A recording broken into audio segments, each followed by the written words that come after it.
Pamiarsa pura kawitan pura Puri Agung dalam tarukan Pejeng Gianyar, meduwe kawentenan sane unik, silih tunggilnyane wangunan suci patung jaran melakar taru.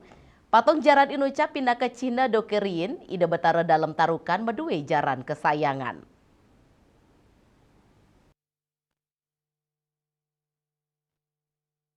Bende sepura bang-bang nyoman oke mausang, indi kepuruan patung jaran inucap mawit saking mencekang wangunan pura, duk warsa siu 916 sekutus. Kepangge gedokan jaran utawi kandang kuda, kecirtayang taler yening ide dalam tarukan, nah nenjana keringo widangan irika tur meduwe jaran kesayangan, mewarni ireng turuk ikuh nyane kantos entek tanah.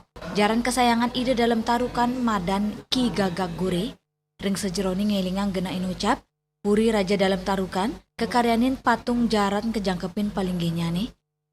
Ini wayang ini sering dulu wantah yang asli pegedok gitu kan, karena pegedok itu harus diiringi dengan patung kuda.